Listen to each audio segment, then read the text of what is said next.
What's up? How are you? I'm great. I really loved the movie. I loved your part in it. I was so happy to see that it was a multicultural cast for The Call of the Wild, and that we had some brothers running through the Yukon. Do you have a pet? And if you do, would you hope that your pet would come for you and save you like Buck did for the people in the film, including yourself? Of course, I have two dogs. And I hope they will. And I'm sure they will. Oh. Yeah. Are you French? Yes, I am. I'm gonna need you to say something French to me on Valentine's Day. That's what I'm gonna need. Let's see, what could we say?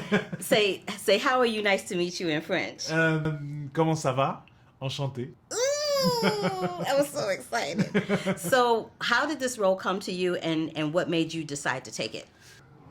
So I heard about the story of Buck, and it's a wonderful story. I liked the fact that it's a story about coming of age, about perseverance, resilience, following your guts is something that you want to talk about.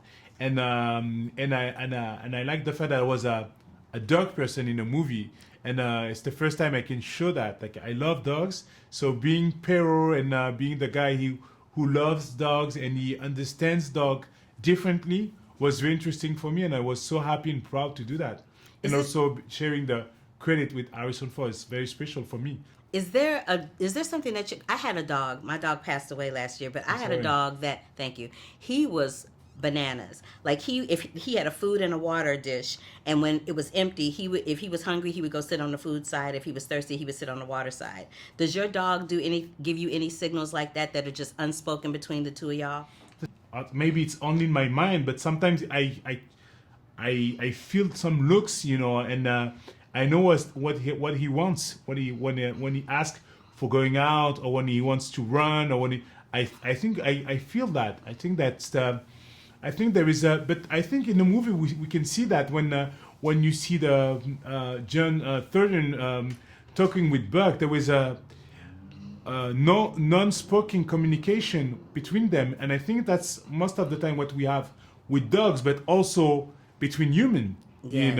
And I think that there is a lot of things that we communicate without speaking. When you enter in a room, you say a lot of things without saying before saying hello, and I believe in that. And I think most of the time acting is that it's speaking without speaking. Being a brother and traipsing through the Yukon, is there anything that would call you to the wild? Yeah, a lot of things. Some sounds, some smells. They make you want you to go wild. And some images. When I see the mountain, for example, when I see water, I want to be more close to that. I'm a scuba diver, so when I see water, I want to scuba dive. I love hiking, so when I see mountains, I want to go up. A lot of things like that. Oh, you a modern day mountain man. All right, okay. Well, that is my time. Thank you so much. I appreciate you. Thank you.